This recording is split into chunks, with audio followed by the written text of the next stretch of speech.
What's up, boys and girls? Lee for back with another custom, and today I got Stain from My Hero Academia. Now I was thinking of making this guy pretty much after the season ended, but I never really got to it, busy with other stuff. But I finally got around to make him, and I'm really happy with the end result. I mean, Stain is just so packed with details that I couldn't even fit them all onto this minifigure. You can just see how much there is on his legs, and I still couldn't fit it all in. But I'm very happy with this figure. One of my favorites I've made from the series.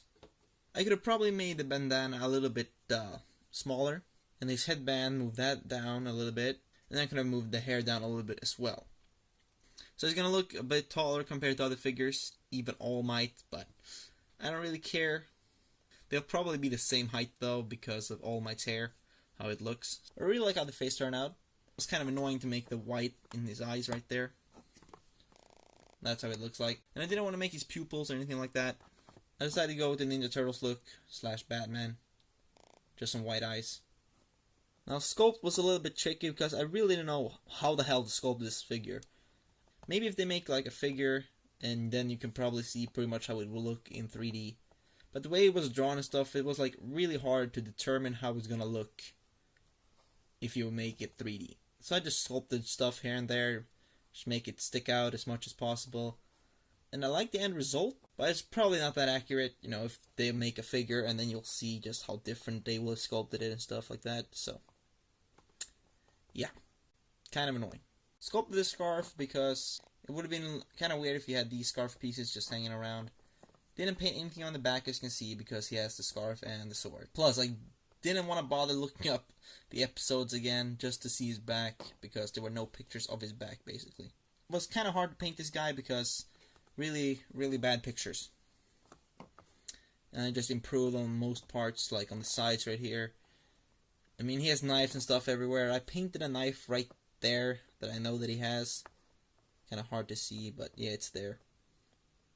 Some belts right there.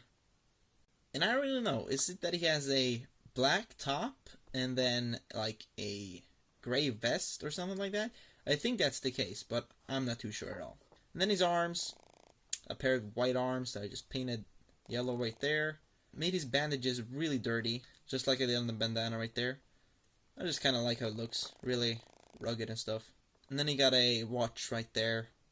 Didn't go into much detail on it because I didn't think it was that detailed, but then I looked up that one picture. Like the first scene you see him, then you can see the watch, and it was very detailed, but I just looked up at the concept art and just made it really simple. Can probably edit that sometime, but it doesn't really bother me. It's just a minor detail. And he's got his belt right here with some holes in it. Nothing too special.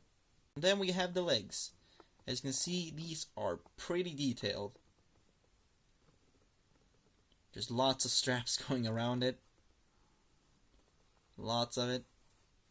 Really annoying to paint because I had to move down these knee pads because they weren't really his knee pads. He has two pair of knee pads pretty much.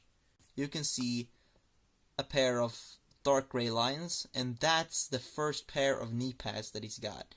And then he got these metal ones on top of them. So that was kind of annoying. I had to move them down because I really didn't pay that much attention. I was like, but I could probably fit that detail in. So I just decided to move them down a little bit and then paint in the dark gray right there, which the camera doesn't pick up all that well, but it's there. But overall, this is one of my favorite leg pieces, to be honest. And these weird thigh guards, I think they are. I don't know. They aren't completely accurate, but it's fine. Like, as I said, really hard to actually find good pictures unless you compare directly to the anime at the scenes and stuff like that, and I really didn't have the patience for that. I tried to look up a little bit. It's just way too annoying, but it's like, screw it, I'm just gonna do it my way. I had a basic idea what it's gonna look like, so I just did that. Turned out pretty well. So that's pretty much the whole figure. Now the sword is connected to a neck piece made out of paper where I glued on the sword sheath, so you can take it out and stuff. And you can remove this, so it's not in the way, or if you don't want it. So here's the sword. It's an old sword that I've had for a while, which was ruined already with the markers. So I decided to cut it up like this. Can probably make the cuts a little bit deeper, but I like how it looks, so I like this figure a lot. Other than that, thank you guys for watching. Like, subscribe, comment, and I will see you guys next time. Bye.